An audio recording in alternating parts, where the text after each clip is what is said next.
It is the duty of a republic to be willing to hold itself to account, to be willing to confront hard truths and accept parts of our history which are deeply uncomfortable. This detailed and highly painful report is a moment for us as a society to recognise a profound failure of empathy, understanding and basic humanity over a very lengthy period. Its production has been possible because of the depth of courage shown by all those who shared their personal experiences with the Commission. The report gives survivors what they have been denied for so long: their voice, their individuality, their right to be acknowledged. Before going into detail about the report, it is important to say that it would not have been possible without the steady determination of the former residents, their advocates and researchers who campaigned with them.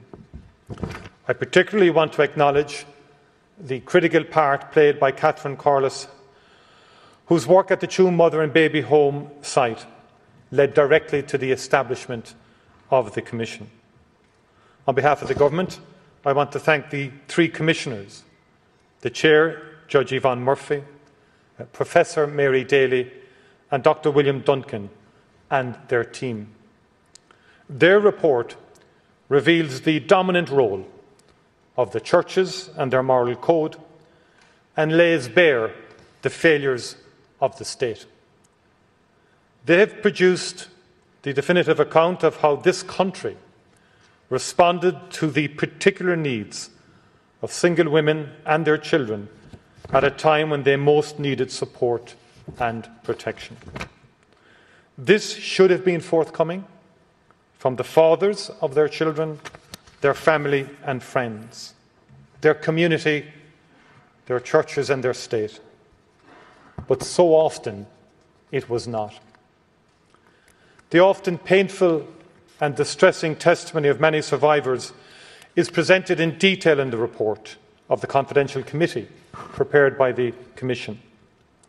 Reading the Commission's findings and the report of the Confidential Committee, the most striking thing is the shame felt by women who became pregnant outside of marriage and the stigma that was so cruelly attached to their children.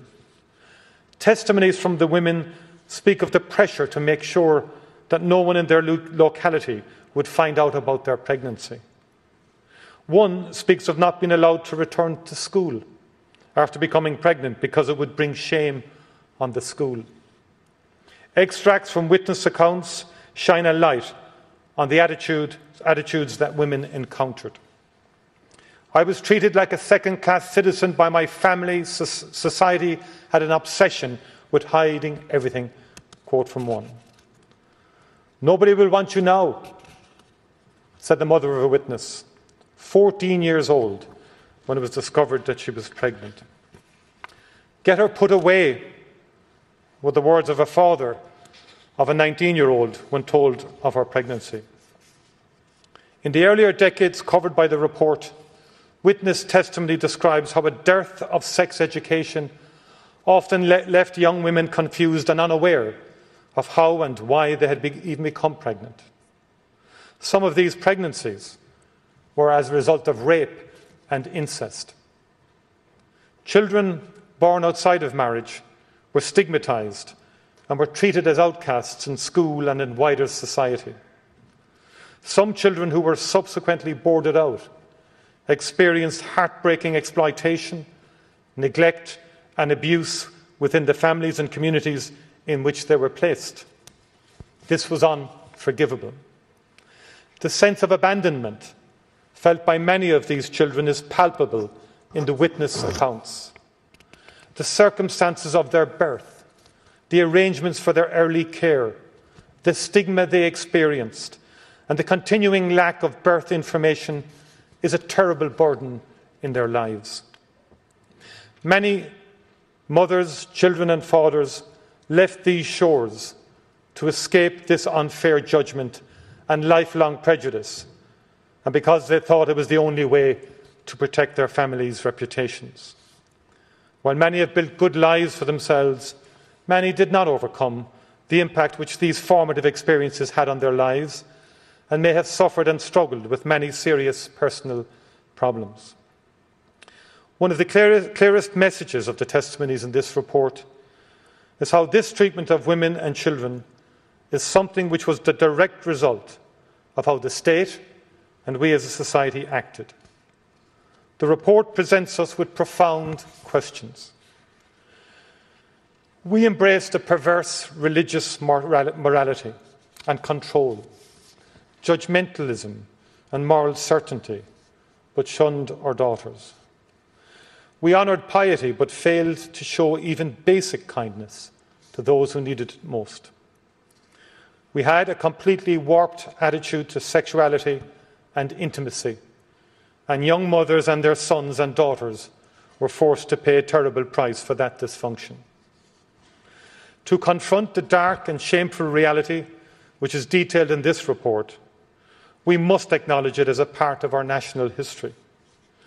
And for the women and children who were treated so cruelly, we must do what we can to show our deep remorse, understanding and support. And so on behalf of the government, the state and its citizens, I apologise for the profound generational wrong visited upon Irish mothers and their children who ended up in a mother and baby home or a county home. As the Commission says plainly, they should not have been there. I apologise for the shame and stigma which they were subjected to, and which for some remains a burden to this day. In apologising, I want to emphasise that each of you were in an institution because of the wrongs of others. Each of you is blameless. Each of you did nothing wrong and has nothing to be ashamed of. Each of you deserved so much better. The lack of respect for your fundamental dignity and rights as mothers and children who spent time in these institutions is humbly acknowledged and deeply, deeply regretted. The Irish state, as the main funding authority for the majority of these institutions, had the ultimate ability to exert control over these institutions, in addition to its duty of care to protect citizens with a robust regulatory and inspection regime. This authority was not exerted, and the state's duty of care was not upheld. The state failed you, the mothers and children in these homes. The report brings a considerable amount of previously unknown information into the public domain. It has exposed the truth once hidden to reveal significant failures of the state, the churches and of society. Women were admitted to mother and baby homes and county homes because no supports were forthcoming from any other quarter. They were forced to leave home and seek a place where they could stay without having to pay. Many were destitute. In the personal testimonies of how many mothers ended up in these institutions, the priest, the doctor and the nun loom large. The sense of oppression, even at this distance, is overwhelming. Mothers, terrified by the consequences of their pregnancy becoming known to their family and neighbours, entered mother and baby homes to protect their secret. And the pressure to maintain this secret added insult to injury and was a large part of the mother's trauma. Conditions in the homes varied. Before the 1960s, living conditions in many private Irish households were generally poor. In the congregated settings of mother and baby homes, poor sanitary conditions had much more serious consequences for disease and infection control. County homes, as well as Kilrush and Tuam, are identified as having appalling conditions. Conditions in other mother and baby homes were better and improved over time. Many of the mothers suffered emotional abuse and were often subject to denigration and derogatory remarks from the religious, with little kindness shown, especially when giving birth. The overall picture is of a hard, cold and uncaring environment. One of the most disquieting features of the report is that up until 1960, mother and baby homes appear to have significantly reduced the prospects of survival of children. The death rate among infants in mother and baby homes was almost twice that of the national average for children born outside of marriage. A total of about 9,000 children died in the institutions under investigation, about 15% of all the children who were in their care. It is deeply distressing to note that the very high mortality rates were known to local and national authorities at the time and were recorded in official publications. However, there is little or no evidence of state intervention in response to these chilling statistics and deaths. In fact, a number of reports actually identifying the problems were not acted on. I know it will be a disappointment that the report does not answer all the deeply personal questions on the burial arrangements for many of the children who died in these institutions. In many cases, the burial locations remains unknown and uncertain.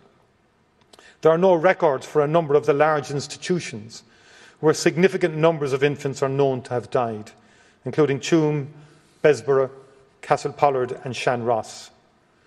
While this is difficult, options for dignified remembrance and memorialisation will be implemented where this is not already the case. While mothers may not have been strictly legally forced to enter these homes, the fact is that most had no alternative, especially those who did not have the support of their family or independent financial means. Overall, the Commission concludes that Ireland was a cold and harsh environment for the majority of its residents during the earlier half of the period under investigation. It was especially cold and harsh for women.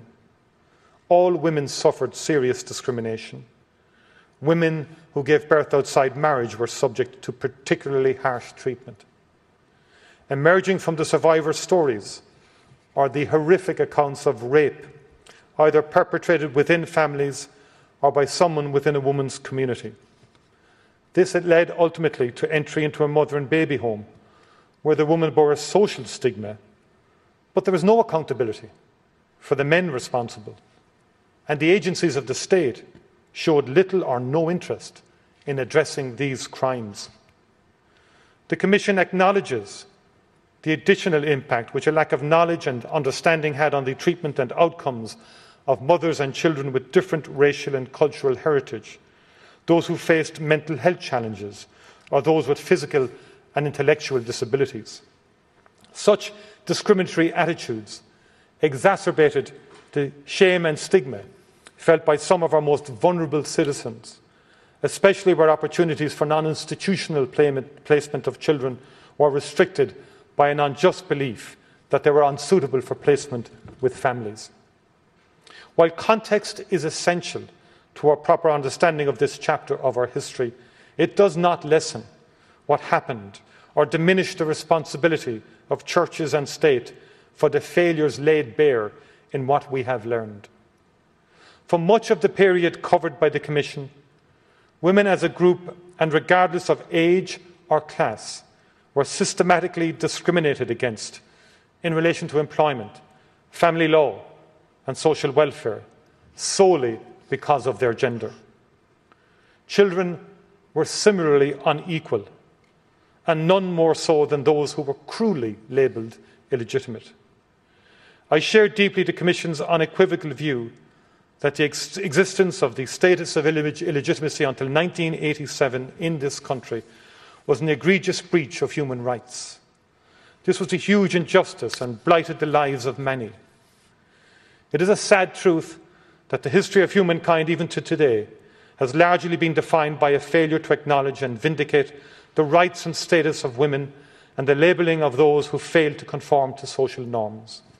We cannot account for what happened elsewhere but we can and must do so for what happened in our country.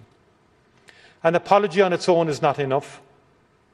We collectively in this House will be judged by our actions. Actions always speak louder than words.